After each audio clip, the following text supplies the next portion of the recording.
excited for another fun episode of Ag Chicks Season 2. And today my guest is Celeste Settrini. And I just have to mention that Celeste's bio on Instagram says cowpuncher and self-proclaimed fashionista, which personally I feel like are two phrases that are not shared in the same sentence enough. And we need to have more of that. But she is also the founder of the Wholesale Bulletin and just another incredible woman in agriculture. So Celeste, if you wouldn't mind just kind of telling us a little bit about yourself to get things started today. Sure. Allie, thank you so much for having me. Anytime that someone asks me to be on a podcast or speak on behalf of my ranch or fellow ranchers, I always jump at that chance. Certainly love to do that. So thank you for having me. Just a little bit of background on myself. I have was raised in the beef business. I've been doing this now my entire life. My family, I live on our 107-year-old cattle ranch. My family migrated over here from Switzerland and started out as a dairy many, many years ago, and then switched over to Hereford cattle. And my grandpa's era, that generation. And so my grandpa and his brothers had that. And raised beef cattle here locally in Salinas. After that, my dad graduated from Cal Poly, came home and took over the ranch and kind of changed things up a little bit, moved away from Herefords and started a Red Angus program.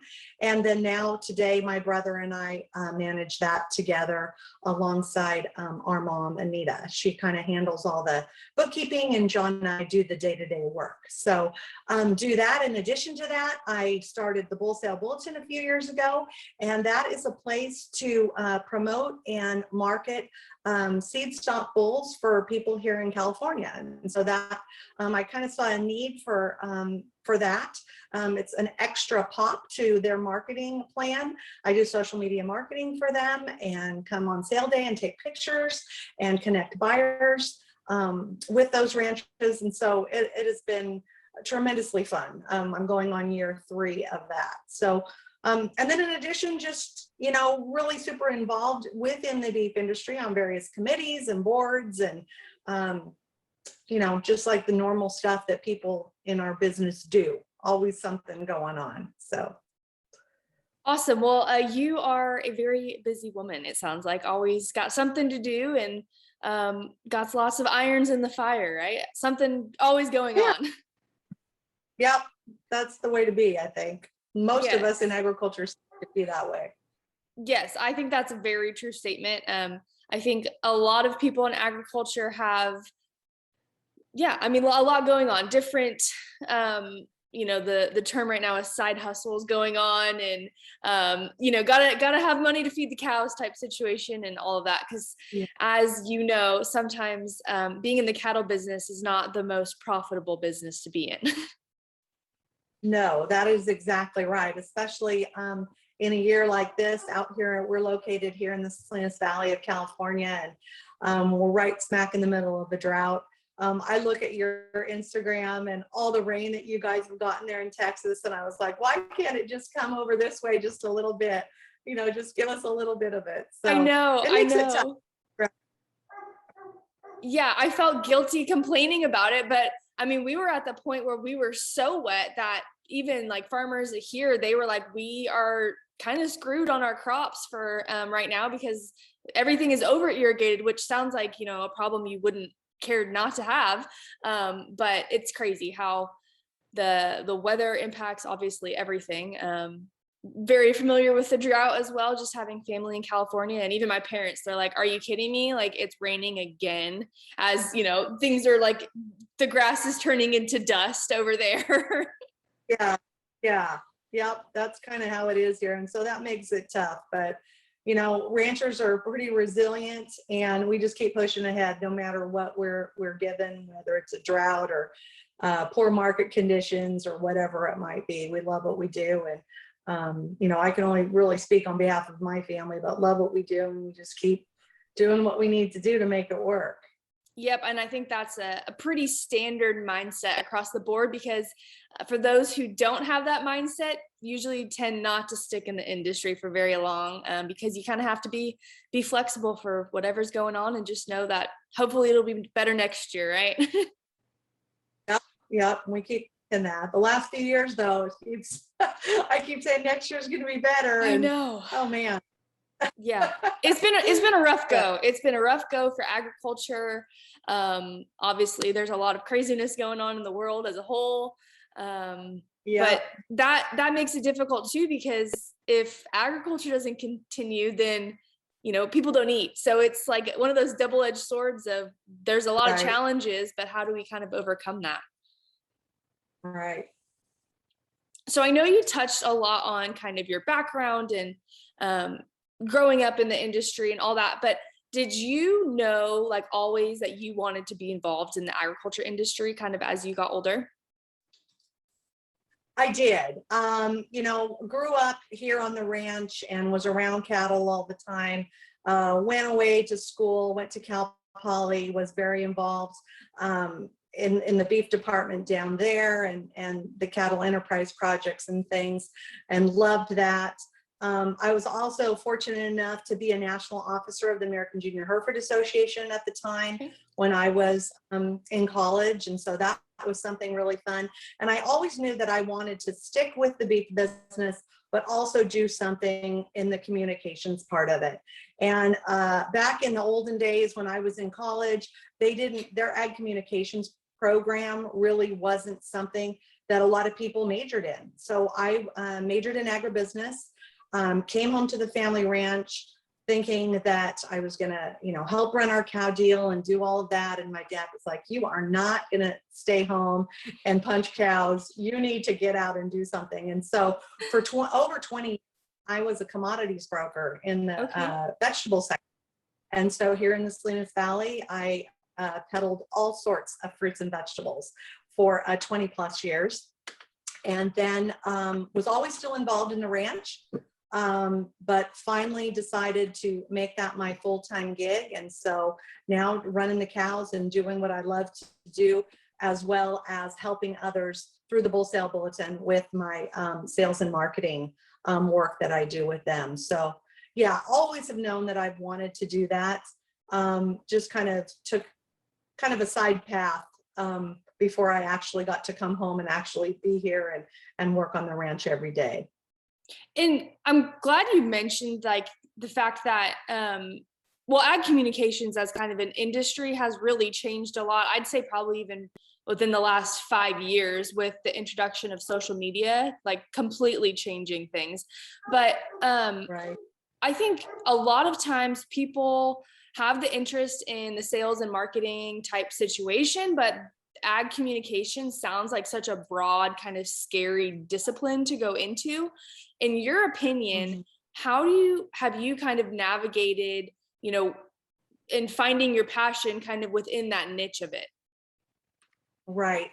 I think I've kind of found my passion in telling the story about agriculture and sticking up for farmers and ranchers. About 10 years ago, I was also fortunate enough to be the president of California Women for Agriculture for the state of California. And so I got to travel all over the state and see different facets of agriculture. And then from that, after my term was up, I got asked to speak at all kinds of events all over the United States, which was just awesome. And for about 3 years, I was blessed to do that, speaking at various Farm Bureau events and cattlemen events and consumer group events and all kinds of different things. And that's where I really kind of found my, my purpose, I guess. I was kind of in a place thinking, what is my purpose and what am I doing? And I think everybody kind of goes through that. But I decided to use what God had given me, and that was the talent of talking to people and kind of connecting folks. And so, yeah, just started with that. As far as the social media stuff has come into play, like I said, when I was in school, we didn't have that. Social media, now is fairly new for college kids. Now it's like second nature. But sit on a committee down at Cal Poly on their communications department at the Brock Center. And know all kinds of young people like yourself who are my super good, fun little friends, and they have helped me so much. And so I basically taught myself how to do all the things in social media that you do. And certainly am no expert in doing that, but have found that if you're just real in who you are and stay true to that, that really shines through. And so even if you're maybe not posting exactly like you should be, or doing, using the terminology like you should be, as long as you say true to who you are, you're not going to go wrong. Yeah, absolutely. I think that's the biggest thing in whatever industry you're in, obviously. Obviously, when you're talking about what you're doing as far as using it as sales tactic and marketing tactic, I think you have to be, because there's so many people who are not being truthful about things that it's really easy to get caught up in whatever they're doing to be successful. But hopefully in the end, the returns of being transparent come through. Yeah. And I think it's really important, I have learned too in doing this to just kind of stay in my lane and I do a good job, and to just focus on that, stay in my lane, and don't listen to all the noise that's on the outside, because there's a lot of it, and it can get you so off track, or, wondering, am I good enough as this person, or should I be doing this, or should, looking at different things. And you know what you're doing. And I have been doing this long enough that I feel like I am an asset to those ranches that hire me on. And it's proved to be good. Every year I try to get one more account, and that has happened. And so in year 3 of the bulletin, I really feel like it's showing some success. So that's exciting. At first, I think people were like, social media, what is that? Especially for the ranches. And now they're really like, yeah, put that on Facebook or stick it on Instagram or whatever. So it's been fun. It's been a learning experience, but it's been a lot of fun. And how have you, obviously working with ranchers and seeing the benefits of social media, how do you think that social media has changed the way we market livestock? Well, I think for me, it's just, like I tell them, it's basically for the ranches that sign up with me to do this, it's basically free advertising, really. We post videos of the ranch, we kind of do backgrounds of their family. When the sale catalog comes, we post that online. So everything is at everyone's fingertips. And, I tell them, everybody, I think it's important for all these ranches to have a good website, but then I think that to have, some sort of social media presence as well, only it's like an extra, I call it, it's an extra pop to their marketing and what they're doing. And so, they can mail out the catalogs and do all the things that they normally do. But now we're finding that there's more and more people that are interested in social media and are turning to that and looking to that. And so we're just capitalizing on that. And so there's a whole lot of fun things we can do. On sale day, I'll do like Instagram stories for people that maybe can't make the sale, or even just consumers of, beef consumers that are out there that are interested in what is sale and what's going on. It's the wholesale day in Instagram stories. And it's really fun. We'll have snippets of the auctioneer doing his deal. We'll have the morning people looking at cattle, the lunch, all the things that are happening. And I have found too, that it's not only a benefit for the ranches that are doing this, like I said, it's a benefit for the consumers to kind of get a peek into what we do as ranchers. Yeah, because of course there's going to be consumers on social media pages, or even just ones that happen to hit follow because they think it's something else, right? Which I always feel like are sometimes the best followers, when they are kind of get not trapped into it, but do it by default. But being able to tell the story of agriculture and continue that as well by sharing just kind of the day-to-day, hey, we're having a bull sale, this is what's happening on our Saturday, and may spark someone else's interest. Right. And then they'll ask questions too. I have found that on my own, I've got my business page, but on my own personal page, I really have a lot of people that have connected with me that are not affiliated with agriculture. I try to post other things. I've got different segments that I'll do at different times. One of them I call Noni's Kitchen.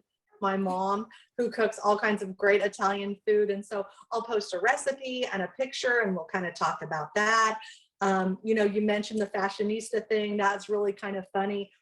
I was up at a ranch, oh gosh, it's been a couple years ago now, where I was doing a ranch tour and I was wearing jeans and some like wedgie sandals, and people were making fun of me, but I'm like, you know what, this is how I dress, this is how I like it.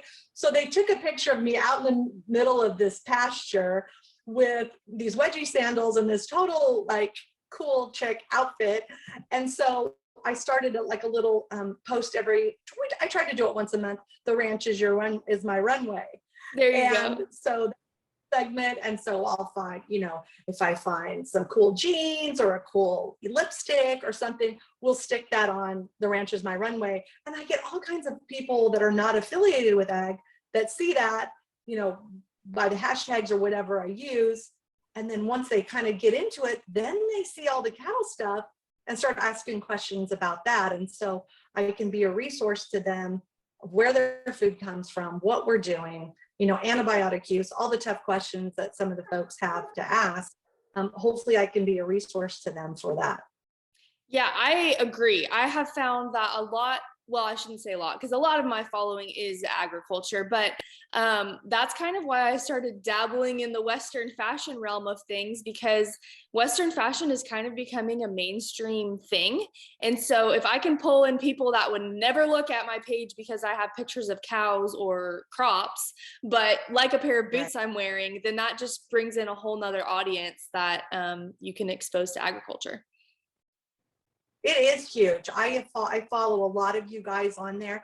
I recently had the opportunity to go to the Fancy Lady Cowgirl event that was in Fort Worth, and met a lot of your friends that you did your photo shoot the other day. And a lot of those girls that are on there are just lovely and so fun. And you guys are doing just so much awesome stuff. It's exciting to see. Well, thank you. There's a lot of young women and women who are working very hard to rebrand, if we're going to use sales and marketing terms, the agriculture industry, and to really tell ag story. You know, I've always been kind of a believer that we in agriculture sometimes don't do a great job of telling what's really going on, which you can't blame us, right? We've got a lot going on, different things to worry about. And sometimes, you know, putting out an Instagram post isn't the top priority of the day. But I think the shift that is happening because of social media and because of the people who are brave enough to kind of speak out about things, hopefully as a team together, we can change some things. Yeah, I agree 100%.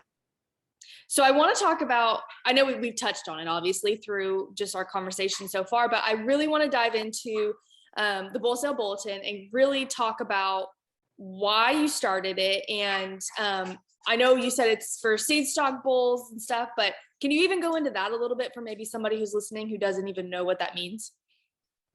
Sure, absolutely.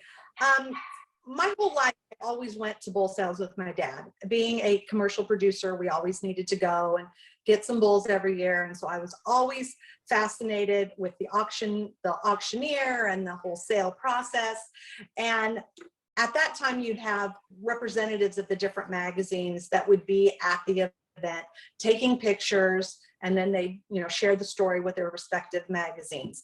And I always thought, gosh, someday I really want to do that. What a fun job. And so a few years ago, with this whole social media thing, I just got to thinking, you know, I think it would be great to show up at a sale and be able to take pictures and let the families use those pictures for whatever they need, whether it be future advertising or their website, to document the whole day on social media, and to kind of promote what they do and kind of tell the stories of those seed stock producers. And for those that, you know, maybe you're listening or watching, the seed stock producers are those folks who produce bulls for people like myself who run commercial cattle to go and purchase.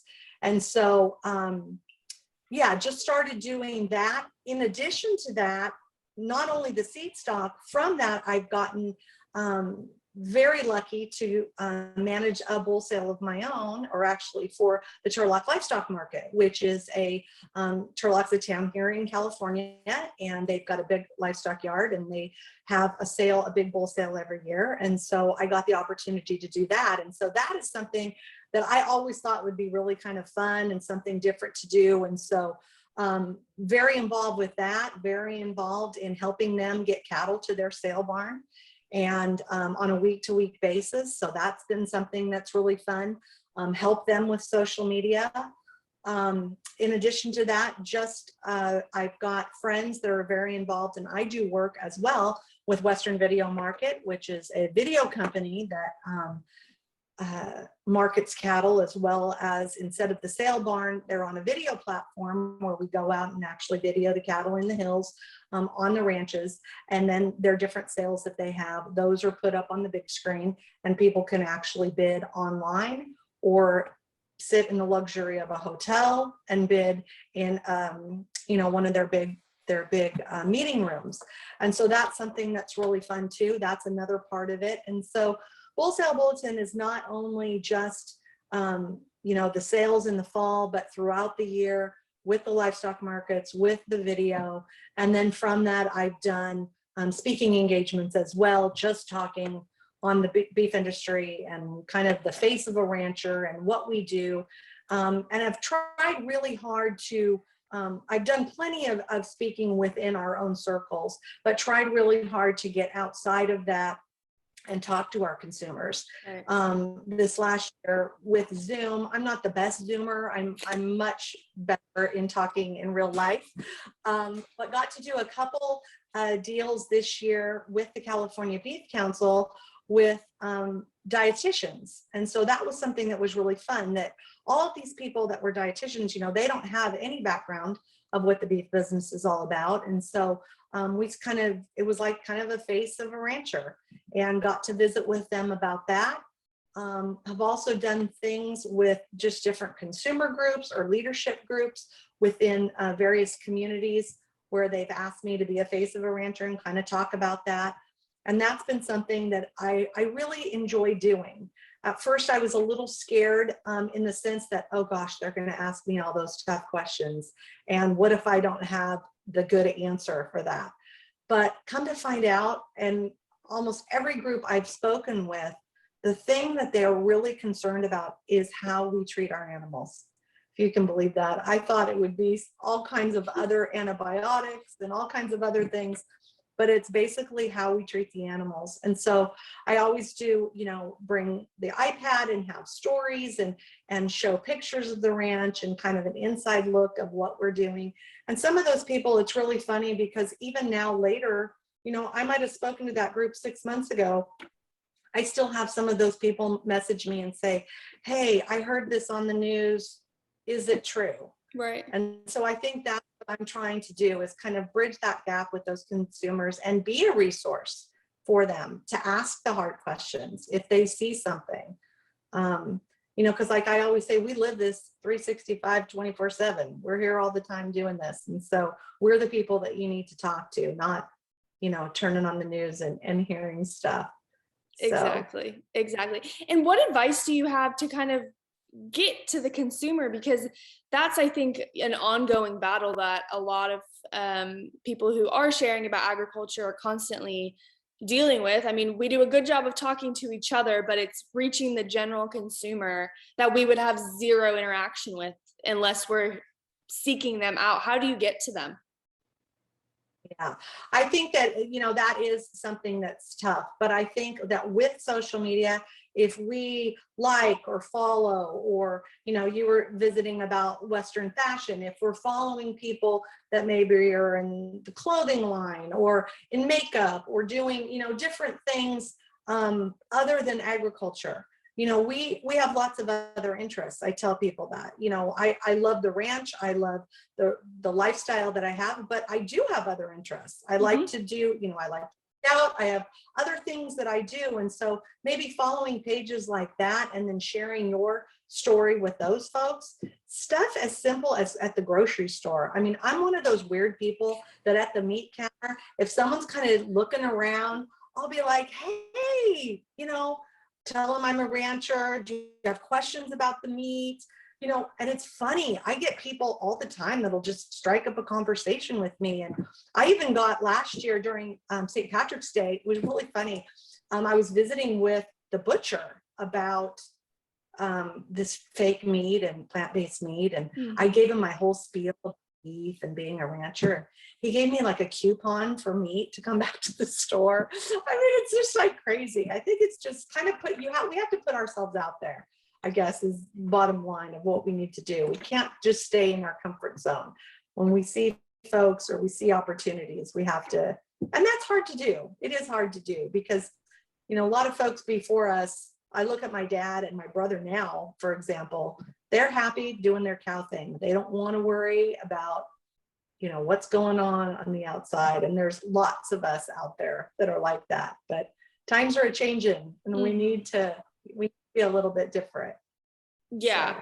Yeah, I agree. And I think that's the other level of it, right? Is the ranchers and farmers who they don't want to know, right? They're going to do what they're good at, and someone else can worry about that, which is fine, because I do think that there's a lot of people who are, picking up the mic, so to say, and kind of falling into that role, but we still need them.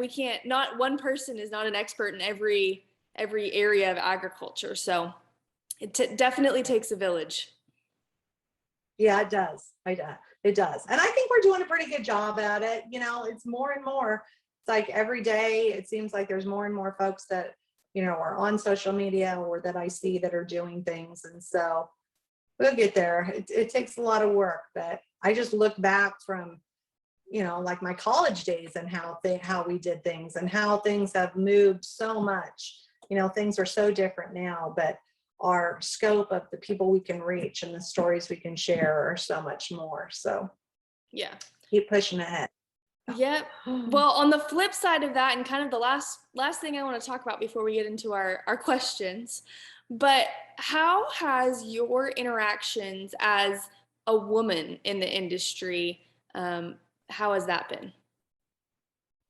You know what? I get that question a lot, I think, in just, being a woman, helping to manage a ranch.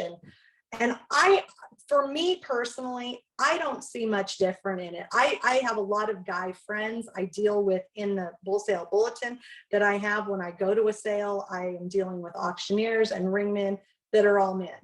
And my dad raised me with my brother that I could do anything he could do. And so I think I never really knew that I couldn't do something. And so I don't ever use the woman card or do anything like that. I just, I work hard, and I feel like I have a respect from the guys that I do work with, whether it be fellow ranchers or like the auctioneers or the ring guys or whoever it might be. And so I've really never dealt with, oh, you're a woman, you don't know what you're doing, or you're a woman, why are you doing this? And so, and that is a little bit different from, I have had friends that have had to deal with that in different businesses. In the produce, when I was in produce, that was a little bit hard. I was one of the few females in that. And so that business was a little difficult. That was different. But in ranching, I have found that I'm really treated no differently. And I think that's just from trying to, come across, even if you don't have the self-confidence really inside of you, coming across like you do and working really hard, I think that says a lot. Yeah, and I think too, sometimes, specifically on the ranching side, because ranching is really so deeply family rooted for the most part, I think it's just common that the whole family works together, and, the daughters were next to the brother and that whole situation. So I think sometimes it's not quite maybe as controversial, is not the right word, but just as bad maybe sometimes in ranching. Right. In my produce days, I remember they'd always, oh, are you the secretary? No, I'm a broker. You can, well, is so-and-so in? No, he's not here. Yeah. Well, can he, well, try me, give me the question, see if I can and after a number of years that finally, but I remember in the beginning, I'd come home crying daily. It's like, oh my gosh, me crazy. But, I stayed there for 20 years. So I did guess I held my own and did okay. Just a little bit. Yeah. All right, Celeste. Well, thank you so much for sharing your stories and experience with us today.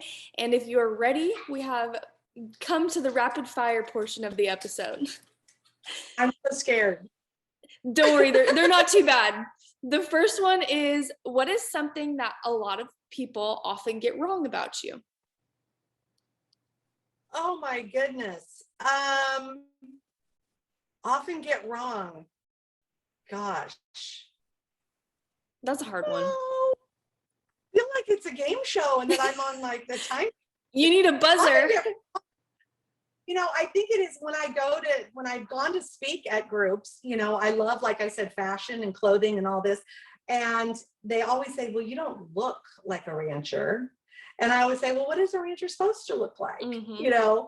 So I think that might be one of them, that they just don't see me as, if I go to an event or even an auction, I always got, wedgie heels on and a fun shirt and all my jewelry. And so, yeah, I might not look the part of a person that should be sitting in an auction barn, but exactly like you said, what does that person look like, right? So keep doing you. Yeah. The next one is, what is your go-to comfort food? Spare rib or beef ribs. That's beef easy. Ribs. My favorite beef rib. Oh my gosh. Barbecue beef ribs. Love them. Oh man, I'm hungry now. And then the last one is, where is your favorite place to escape? Where I love to go?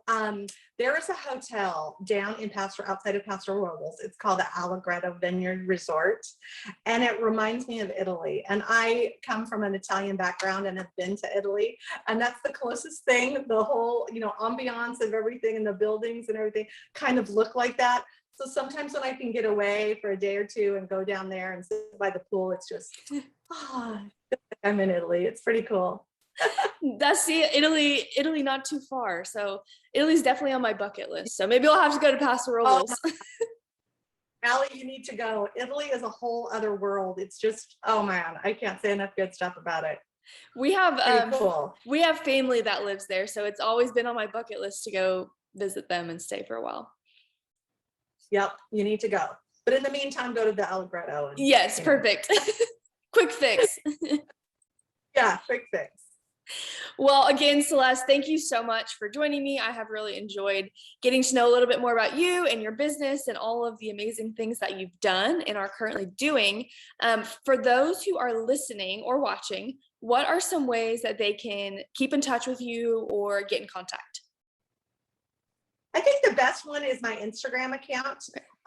Just follow Celeste Settrini that's my personal account. We do a lot of like ranch life images and talk a lot about what's happening on the ranch.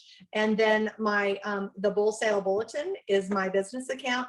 And that's for folks who are really interested in sales and that sort of thing. So if you're a cattle guy and interested in sales, Wholesale Bulletin would be great.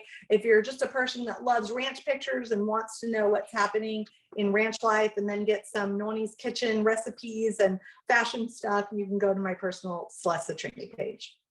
Awesome. And like always, I will include all that information in the episode notes.